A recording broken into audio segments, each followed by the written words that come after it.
الراجل اللي في الصورة سميتو بروكس هاتلين، راجل كبير في العمر، دوز كتر من 50 عام في الحبس، عاش في حياته كاملة تقريبا، ومنين خرج ما عرفش كيفاش يعيش الحرية، ما بقات كتعني ليه والو. بروكس كيصيفط رسالة مكتوبة بخط يدو كيقول: لم أحب الحياة هنا، سئمت من الخوف طيلة الوقت، لذا قررت ألا أبقى. ومن بعدها انتحر. كلمات قليلة ولكن فيهم حزن كبير. بروكس ماشي لأنه مجرم، ولكن لأنه تعود يعيش في النظام ديال الحبس، الوقت مضبوط، القوانين واضحة، وكل شي محسوب. خرج للحرية لقى عالم جديد، الناس تبدلات، وما بقى كيعرف حتى راسو. العالم اللي برا ولا أضيق من الزنزانة. هاد اللقطة كتورينا أن السجن ماشي ديما غير حيوط، بل السجن ممكن يكون الخوف، العزلة، أو حتى العالم اللي مفروض تعيش فيه ولكن ما عندكش معاه علاقة. وبروكس في هاد اللحظة فهم أن الحرية ماشي ديما نعمة، أحيانا كتكون لعنة ثقيلة ما كيقدرش يتحملها كل شيء. أجي نغوصو شوية في الفكرة. فاش قال بروكس ما بقيتش كنعرف نعيش برا، العالم تبدل بزاف، أنا ولفت نكون خدام وسط الحبس، حياتي كاملة دوزتها تما ودابا برا أنا واحد ماشي مهم. هنا الفيلم ما بقاش غير قصة على الحبس، ولا مرآة للنفس البشرية، وسؤال عميق: شنو المعنى ديال الوجود ديالنا؟ واش الانسان كيتخلق بنفسه ولا كاين شي تعريف مسبق مفروض عليه؟ الفيلسوف جون بول سارتر كيجاوب على هذا السؤال وكيقول: الوجود يسبق الماهية، يعني ان الانسان كيتزاد بلا تعريف، ما عندوش دور جاهز، ولكن كيبدا يبني راسو بالقرارات والافعال ديالو، وحريته هي اللي كتعطي الحياة المعنى. ولكن في حالة بروكس القضية كانت معكوسة، دوز حياته كلها في الحبس، تولدات عنده هوية جديدة، سجين ما قدرش يتخلى عليها حتى من خرج. يعني أن الماهية اللي كانت مفروضة عليه سجين هي اللي تحكمت في الوجود ديالو، وما بقاش قادر يكون حر فعليا.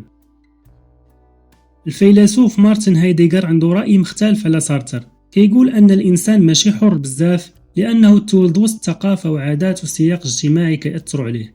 يعني حتى الهوية ديالنا ماشي ديما اختيار، بل شي مرات كنلبسوها بلا ما نحسو. وهنا الفيلم كيخلينا نسولو راسنا: واش فعلا حنا أحرار ولا كاين هويات جاهزة كتفرض علينا شكون نكونو؟ بروكس ما تحملش الحرية لأنه ما عمرها ما كانت عنده، ومنين جات حس براسو تالف وعيش بدون معنى. وهنا التناقض مع سارتر، هو كيقول أن الإنسان مشروع كيصاوب راسو يوميا، ولكن الواقع ديال بروكس قال العكس. هاد الشي كامل كيعلمنا واحد الحاجة مهمة: الحرية ماشي سهلة، وبناء الذات ماشي تلقائي. خاصنا نواجه الأسئلة الصعيبة: شكون أنا؟ شنو بغيت نكون؟ وعلاش عايش؟ وبناء الذات ماشي طريق مستقيم، هو مشروع مستمر. كل نهار كتكتب فيه شوية من القصة ديالك، وكاينين حواجز كتعرقل هذا المشروع: المجتمع اللي كيبغي يعطيك هوية جاهزة، والعادات اللي ما كتخليكش تسول، والذكريات اللي كتشدك في الماضي. ولكن وسط هاد الشي كامل كاين اختيار: اما تخاف وتستسلم بحال بروكس، ولا تحفر الطريق ديالك وسط الظلام بحال اندي اللي عنده قصة مخالفة للقصة ديال بروكس تماما. لأن الإنسان في الجوهر ديالو ماشي نتيجة، بل مشروع ما كيساليش، وكيبقى السؤال الأبدي: شكون نقدر نكون إلا جربت الخطوة الأولى؟ وربما انت دابا كتشوف هذا الفيديو وحاس براسك محبوس في شي زنزانة بلا حديد، خوف، شك، ماضي، أو حتى نظرة الناس. فكر في هذه الجملة: السجن الحقيقي هو ملي تقبل تعيش حياة ماشي ديالك. واخا الطريق مظلم، واخا كلشي يقول مستحيل، إلا كان في الداخل ديالك حلم ولا معنى كتقلب عليه، البداية ديما كتبدا بخطوة صغيرة، حتى إلا كانت عكس الاتجاه ديال الجميع. خليك ديما مفكر أن الإنسان ماشي نتيجة، بل الإنسان مشروع، وهذا المشروع باقي ممكن يبدا دابا في هذه اللحظة بالضبط.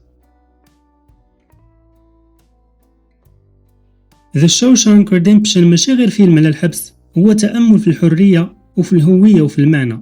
بروكس خرج حر، ولكن بقى سجين في شي سجن أعمق: الخوف، الماضي، والنفس اللي ما عرفاش تعيش بوحدها. والسؤال لينا كاملين: إلا عطاوك الحرية، واش غادي تعرف دير بها شي حاجة؟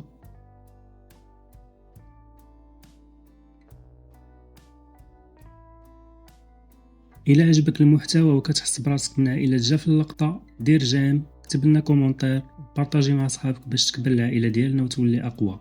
تهلاو في راسكم.